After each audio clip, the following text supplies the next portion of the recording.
ಓಂ ನಮಃ ಶಿವಾಯ. ವೀಕ್ಷಕರೇ, ಇವತ್ತು ಶುಕ್ರ ಗ್ರಹದ ಬಗ್ಗೆ ತಿಳಿಸ್ತಾ ಇದ್ದೇನೆ. ನೋಡಿ, ಶುಕ್ರ ಸಂಪತ್ತಿನ ಅಧಿಪತಿ. ಗುರು ಕೂಡ ಸಂಪತ್ತು ಕೊಡ್ತಾನೆ, ಹಾಗೆಯೇ ಶುಕ್ರ ಕೂಡ ಅತ್ಯಧಿಕ ಸಂಪತ್ತನ್ನ ಕೊಡ್ತಾನೆ.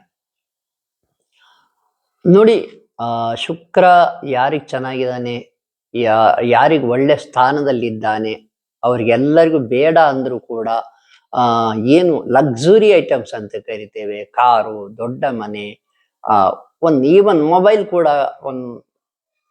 ಒಂದು ತುಂಬಾ ರಿಚ್ ಆದ ಮೊಬೈಲ್ ಸಿಗ್ಬೋದು. ಹೀಗೆ ಎಲ್ಲಾ ಲಕ್ಸುರಿ ಐಟಮು ಶುಕ್ರ ಗ್ರಹದ ಅನುಗ್ರಹದಿಂದ ಪ್ರಾಪ್ತಿ ಆಗ್ತದೆ. ಇನ್ನು ಶುಕ್ರ ಗ್ರಹ ಚೆನ್ನಾಗಿದೆ, ಆತ ಕೊಡುವ ಒಳ್ಳೆ ಫಲವನ್ನ ಹಾಳು ಮಾಡ್ಕೋಬಾರ್ದು ಅಂದ್ರೆ ಏನ್ ಮಾಡ್ಬೇಕು?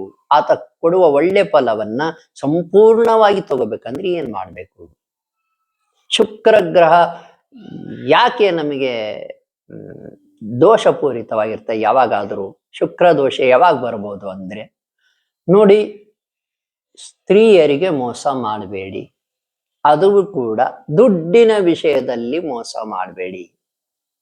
ಯಾರಿಗಾಗ್ಲಿ, ಸ್ತ್ರೀಯರಿಗಾಗ್ಲಿ ಪುರುಷರಿಗಾಗ್ಲಿ, ದುಡ್ಡಿನ ವಿಷಯದಲ್ಲಿ ಮೋಸ ಮಾಡ್ಕೊಂತ ಹೋದ್ರೆ ನೀವು ಜಗತ್ತಿಗೆ ಬೇಕಾದ್ರೆ ಮರೆ ಮಾಚಿ ಬಿಡ್ಬೋದು, ಆದ್ರೆ ಭಗವಂತನಿಗೆ ಮರೆ ಮಾಚಕ್ಕಾಗಲ್ಲ. ಭಗವಂತ ಎಲ್ಲವನ್ನೂ ನೋಡ್ತಾ ಇದ್ದಾನೆ. ಕಾನೂನಾತ್ಮಕವಾಗಿ ನೀವು ಗೆದ್ದು ಬಿಡಬಹುದು, ಅಥವಾ ಸುಳ್ಳುಗಳನ್ನು ಹೇಳಿ ಗೆದ್ದು ಬಿಡಬಹುದು. ದುಡ್ಡಿನ ವಿಷಯದಲ್ಲಿ ಯಾವಾಗ ಮೋಸ ಮಾಡ್ಕೊಂತ ಹೋಗ್ತಿರೋ ನೀವು ತಾತ್ಕಾಲಿಕ ಗೆಲುವನ್ನು ಗೆದ್ದು ಬಿಡ್ಬೋದು, ಆದರೆ ಅದು ಮುಂದೆ ನಿಮಗೂ ತೊಂದರೆ ಕೊಡ್ತದೆ. ನಿಮ್ಮ ಮಕ್ಕಳು, ಮೊಮ್ಮಕ್ಕಳು, ಮೊಮ್ಮಕ್ಕಳು, ಇಡೀ ವಂಶ, ಎಷ್ಟು ತಲೆಮಾರುವರೆಗೂ ಕೂಡ ಆ ದೋಷ ಮುಂದುವರೆದು ಬಿಡಬಹುದು.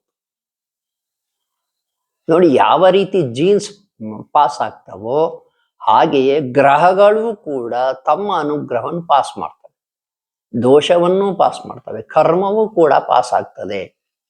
ನಿಮ್ಮ ಮಕ್ಕಳಿಗೆ, ಮೊಮ್ಮಕ್ಕಳಿಗೆ, ವಂಶಸ್ಥರಿಗೆ ಎಲ್ಲರಿಗೂ ಪಾಸ್ ಆಗ್ತಾ ಇರುತ್ತೆ. ನೀವು ಮಾಡಿದ ಪುಣ್ಯದ ಫಲ ಪಾಸ್ ಆಗುತ್ತೆ, ನೀವು ಮಾಡಿದ ಪಾಪದ ಫಲ ಕೂಡ ಪಾಸ್ ಆಗುತ್ತೆ. ಆದ್ದರಿಂದ ನೋಡಿ, ದುಡ್ಡಿನ ವಿಷಯದಲ್ಲಿ ಯಾರಿಗೂ ಮೋಸ ಮಾಡಕ್ ಹೋಗ್ಬೇಡಿ, ಅದರಲ್ಲೂ ಕೂಡ ಸ್ತ್ರೀಯರಿಗೆ, ಅದರಲ್ಲೂ ಕೂಡ ವಿಧವಾ ಸ್ತ್ರೀಯರಿದ್ರೆ ಮೋಸ ಮಾಡ್ಲಿಕ್ಕೆ ಹೋಗ್ಬೇಡಿ. ವಿಧವಾ ಸ್ತ್ರೀ ಶಾಪ ಬೇರೆ ಇರುತ್ತೆ, ಆಗ ಶುಕ್ರ ಕೆಟ್ಟಿರ್ತಾನೆ. ಈ ರೀತಿ ಸ್ತ್ರೀ ದೋಷಗಳಿಗೆ, ಸ್ತ್ರೀ ಶಾಪಗಳಿಗೆ ಒಳಪಡಕ್ಕೆ ಹೋಗ್ಬೇಡಿ, ಅವಾಗ ಶುಕ್ರ ಕೆಟ್ಬಿಡ್ತಾನೆ. ದುಡ್ಡು ಗಳಿಸುವ ಹಂಬಲದಲ್ಲಿ ದುಡ್ಡು ಕೋಟಿ ಗಳಿಸ್ಬೇಕು, ದಶಕೋಟಿ ಶತಕೋಟಿಗಳನ್ನ ಗಳಿಸುವ ಒಂದು ಹಂಬಲದಲ್ಲಿ ಅನ್ಯಾಯದ ಮಾರ್ಗದಲ್ಲಿ ದುಡಿಯೋದು ಬೇಡ. ಭಗವಂತ ಎಲ್ಲವನ್ನೂ ನೋಡ್ತಾ ಇದ್ದಾನೆ, ನ್ಯಾಯದ ಮಾರ್ಗದಲ್ಲೇ ದುಡಿರಿ. ಸಂಪತ್ತು ಭಗವಂತ ಎಷ್ಟು ಬೇಕಾದ್ರೂ, ಅನುಗ್ರಹ ಇದ್ರೆ, ಭಗವಂತನ ಅನುಗ್ರಹ, ಶುಕ್ರ ಗ್ರಹದ ಅನುಗ್ರಹ ಇದ್ರೆ ಎಷ್ಟು ಬೇಕಾದ್ರೂ ಸಂಪತ್ತು ಹರಿದು ಬಂದು ಬಿಡಬಹುದು. ಶುಕ್ರನ ಮಹಾ ಅನುಗ್ರಹ ಇದ್ರೆ ಓವರ್ ನೈಟ್ ಸಾವುಕಾರ ಆದವ್ರನ್ನು ಕೂಡ ನೋಡಿದ್ದೇವೆ. ಈ ರೀತಿ ಶುಕ್ರ ಗ್ರಹವನ್ನು ಚೆನ್ನಾಗಿ ಮಾಡ್ಕೋಬೇಕಂದ್ರೆ, ನೀವು ದುಡ್ಡನ್ನು ಬೇಕಾದ್ರೆ ನಿಮಗೆ ಯಾರು ಬೇಕಾದ್ರೂ ಮೋಸ ಮಾಡ್ಲಿ, ಏನ್ ತೊಂದರೆ ಇಲ್ಲ.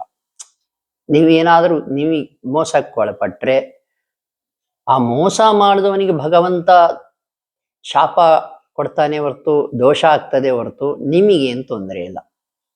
ಆದ್ರೆ ನಿಮ್ಮ ಕಡೆಯಿಂದ 10 ರೂಪಾಯಿ ಕೂಡ ಯಾರಿಗೂ ಮೋಸ ಮಾಡ್ಲಿಕ್ಕೆ ಹೋಗಬೇಡಿ. 100, 1000, ಲಕ್ಷಗಳಲ್ಲ, 10 ರೂಪಾಯಿ ಕೂಡ ಯಾರಿಗೂ ಮೋಸ ಮಾಡ್ಲಿಕ್ಕೆ ಹೋಗಬೇಡಿ. ಸಾಧ್ಯವಾದರೆ ದಾನ ಮಾಡಿ, ಕಷ್ಟದಲ್ಲಿರುವವರಿಗೆ ದಾನ ಮಾಡಿ. ಕಷ್ಟದಲ್ಲಿರುವ ಹೆಣ್ಣು ಮಕ್ಕಳು, ವೃದ್ಧರು, ಅನಾಥರು, ಅಂಗವಿಕಲರು ಎಲ್ಲರಿಗೂ ದಾನ ಮಾಡೋದು ಕಲೀರಿ. ಭಗವಂತ ನಿಮಗೆ 1000 ಕೊಟ್ಟಿದ್ರೆ 10 ರೂಪಾಯಿ ದಾನ ಮಾಡಿ, ಲಕ್ಷ ಕೊಟ್ಟಿದ್ರೆ 100 ರೂಪಾಯಿ ದಾನ ಮಾಡಿ, ಕೋಟಿ ಕೊಟ್ಟಿದ್ರೆ 1000ನೇ ದಾನ ಮಾಡಿ. 0.01% ಆದ್ರೂ ಕೂಡ ದಾನ ಮಾಡಿ, 0.1% ಆದ್ರೂ ಕೂಡ ದಾನ ಮಾಡಿ. ಎಲ್ಲವನ್ನು ಭಗವಂತ ನೋಡ್ತಾ ಇದ್ದಾನೆ. ಯಾವ ಲೆಕ್ಕವನ್ನು ಮಿಸ್ ಮಾಡಿಲ್ಲ. ಆ ಲೆಕ್ಕದ ಪ್ರಕಾರ ನಿಮಗೆ ಆ ಬಡ್ಡಿ ಹಾಕಿ ಕೊಡ್ತಾನೆ, ಹೆಚ್ಚೇ ಕೊಡ್ತಾನೆ ಭಗವಂತ ಕೊಡುವಾಗ. ಭಗವಂತನ ಕೈ ತುಂಬಾ ದೊಡ್ಡದಿದೆ, ನಮ್ಮ ಕೈ ತುಂಬಾ ಸಣ್ಣದಿದೆ. ನಮ್ಮ ಕೈಲಿ ಒಂದು ಮುಷ್ಟಿ ಇಡೀ ದಾನ ಮಾಡಿ, ಭಗವಂತನ ಕೈಲಿ ಮುಷ್ಟಿ ಇಡೀ ದಾನ ಮಾಡಿದ್ರೆ ನಿಮ್ಗೆ ಎಷ್ಟು ಸಿಗಬಹುದು ಯೋಚನೆ ಮಾಡಿ.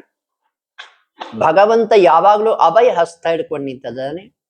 ಆದ್ರೆ ಆತನ ಅನುಗ್ರಹಕ್ಕೆ ಪಾತ್ರರಾಗುವಷ್ಟು ಯೋಗ್ಯತೆ, ಅರ್ಹತೆ, ಸತ್ಪಾತ್ರರು ನಾವಿದ್ದೀವ ಯೋಚನೆ ಮಾಡಿ.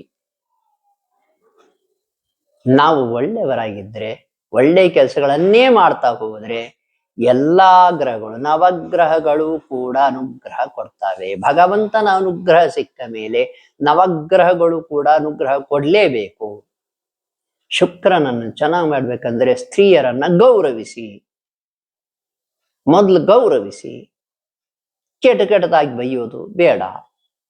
ಉದಾಹರಣೆ, ನಿಮ್ಮ ಶ್ರೀಮತಿರೇ ಅನ್ಕೊಂಡ್ಬಿಡೋಣ. ನಿಮ್ಮ ಶ್ರೀಮತಿಗೂ ಕೂಡ ಕೆಟ್ಟದ್ದಾಗಿ ಬೈಲಿಕ್ಕೆ ಹೋಗ್ಬೇಡಿ. ಯಾವುದೋ ಒಂದು ಕಾರಣ ಸಿಟ್ಟು ಬಂದರೂ ಕೂಡ ಕೆಟ್ಟದಾಗಿ ಬೈಯೋದು, ಮನಸ್ಸಿಗೆ ಹಿಂಸೆ ಕೊಡೋದು ಬೇಡ.